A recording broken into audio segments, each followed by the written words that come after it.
Cheifs Kingdom, Gary McKenzie, back at you again. Gridiron Lines, another episode.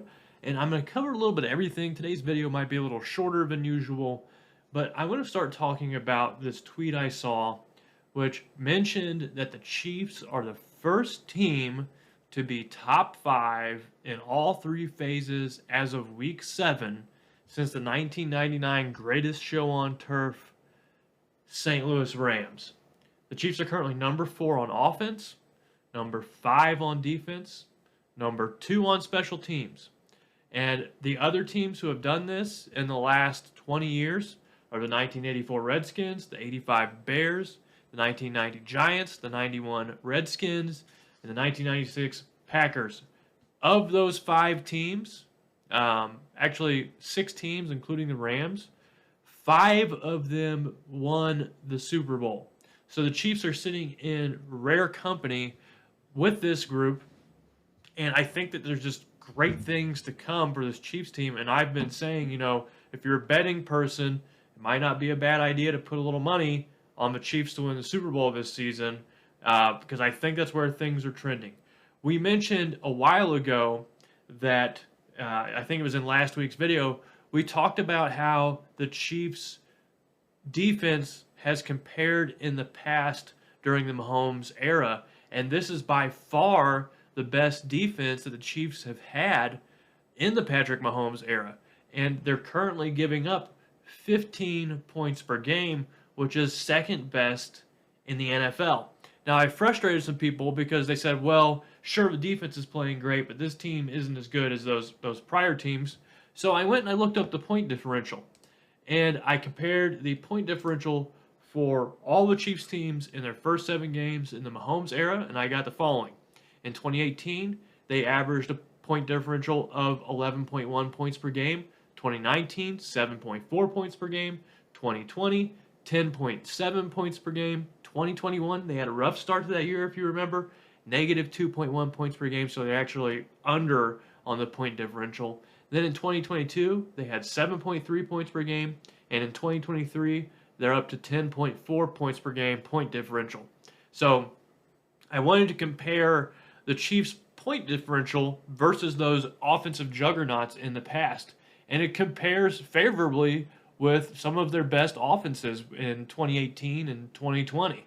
So, the offense might not look as explosive as it has in the past. It's still a top 5 unit. And this team overall, I think, is just as good or even possibly better than any of those years where they went on to win the Super Bowl, or any year where Patrick Mahomes has been the quarterback. So this is the 3rd best point differential after 7 games, and to do so without blowing teams out, they've only had 1 blowout win versus the Bears. To do that has been super impressive. Now, I wanted to move on to the Chiefs game versus the Broncos. So this is a weirdly scheduled game where the Chiefs had played the Broncos, played another AFC West opponent, and then they're going back to the Broncos. They'll be playing the Broncos for 2 times in 3 games. And I went back and I looked at Andy Reid's history with the Chiefs whenever they've had to do such a similar circumstance where they played the same team twice in 3 games. And it's only happened twice since Andy Reid has come to Kansas City, with this being the 3rd time. And both of those times happened in 2013.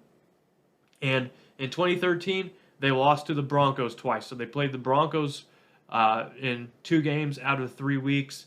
In that first game, they lost 17-27 in week 11.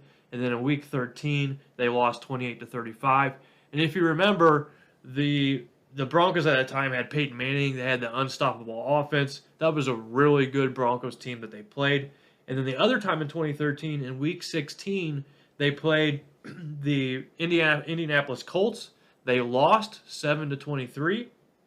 2 weeks later, they faced the Colts in the wild card game.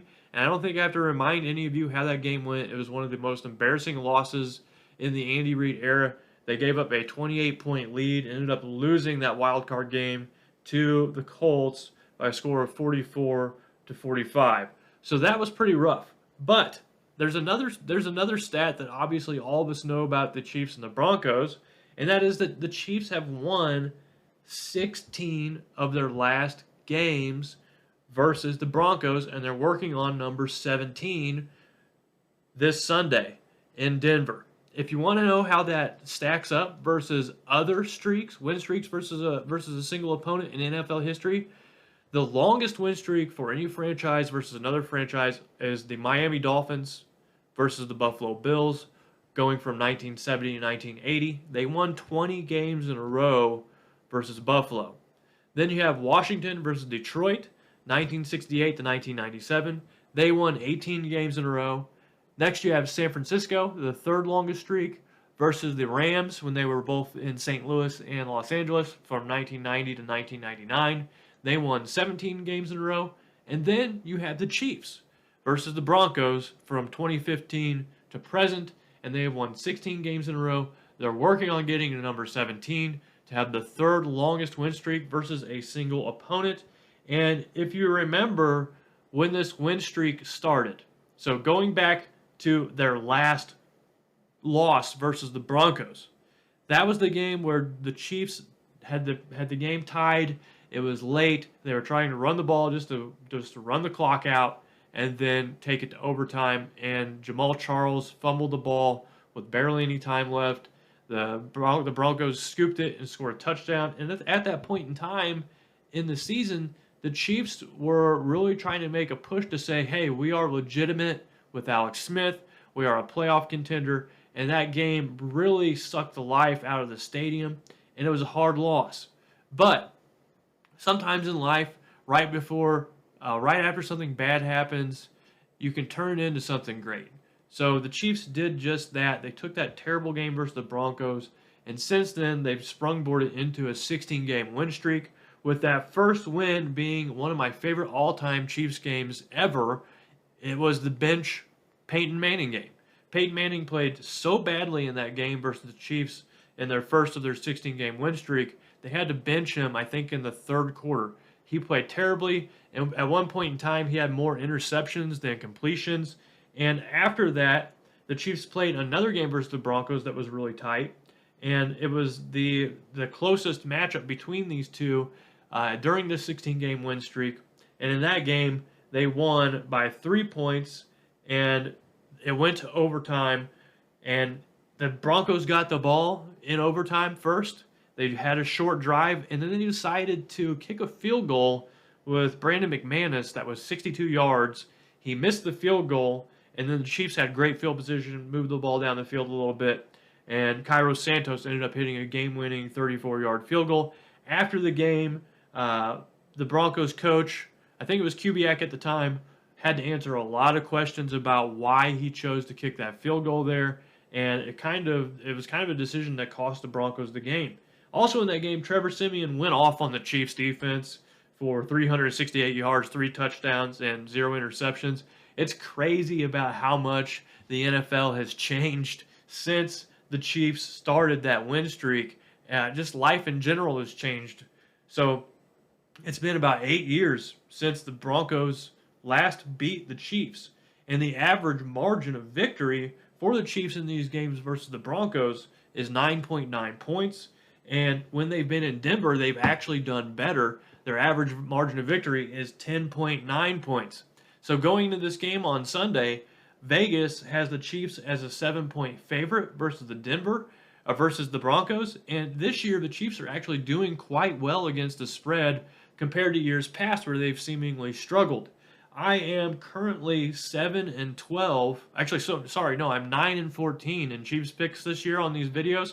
And in this video, I'm going to pick for this week the Chiefs to cover that 7-point spread and win. I think the Chiefs win by 10 points, and they obviously win the game too. Now, there's one more thing I want to touch on before we head out on this abbreviated video, and I want to talk about a player for the Chiefs that you all know I love and I have a crush on. It's Rashee Rice, and we had some analytics come out that showed some very favorable things for Rashee Rice. Now, did you know that out of all qualifying wide receivers, Rashee Rice has the 10th highest yards per route run in the NFL, averaging 2.9 yards per route? Travis Kelce's number 5 with 3.3, and Tyreek Hill is an insane 5.2, taking the number 1 spot. Right underneath Tyreek Hill is Brandon Ayuk. He's got 3.6 yards per route run. So Rashee Rice is 0.7 yards from the second place wide receiver in the NFL in terms of yards per route run. And where Rashee Rice is really tearing things up for the Chiefs offense is that his yards after catch, his rating there is 5th in the NFL.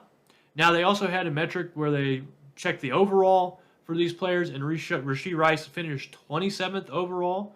But I believe that if the Chiefs work him into the offense a little more, 6, 7, 8 targets per game or receptions per game underneath, if they get him the ball underneath more often, he's going to open things up for this offense down the field because teams are going to have to respect Rashee Rice underneath while he catches the ball, gets yards after the catch, and moves the ball down the field. So I think that this is an interesting dynamic that's developing, and it's similar to the 2022 season, but with the Chiefs offense instead of the Chiefs defense. So the Chiefs offense has this young rookie wide receiver who's going to be getting better as the season progresses. Just like in 2022, the Chiefs defense had this young defensive unit who got better as the season goes on. And right now, Rashee Rice is solidifying himself as the wide receiver 1 on this team. And this is exactly what you needed from this group. You needed one of these guys to show up. At the beginning of the season, didn't matter if it was Tony, Moore, Rice, Watson. One of these guys needed to step up.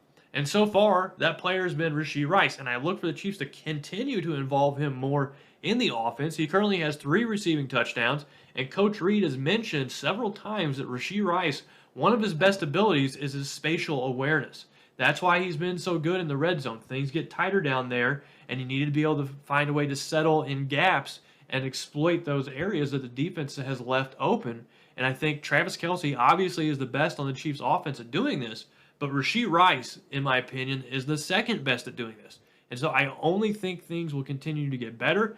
And once again, if you're a betting person, you can get Rashee Rice versus the Broncos, 60 yards receiving for pretty good odds. So you might want to take that if you're interested in placing a bet this week. And you know what? I'm actually going to throw that in the hat as one of my picks too. I'm going to pick Rashee Rice over 60 yards. And we'll see how that pans out. But that's all I got this week. It's a short week versus the Broncos. I went over a few things leading up to the game, some trends I'm seeing for the season.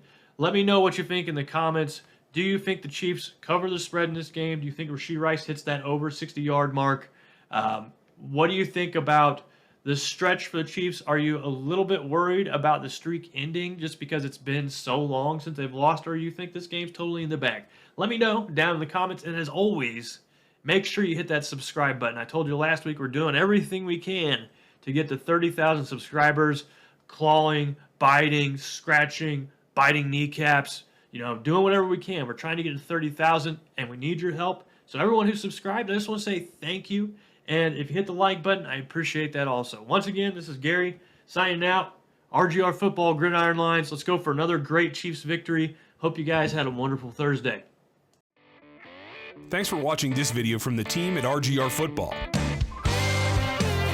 Click these videos to see more and subscribe to RGR Football.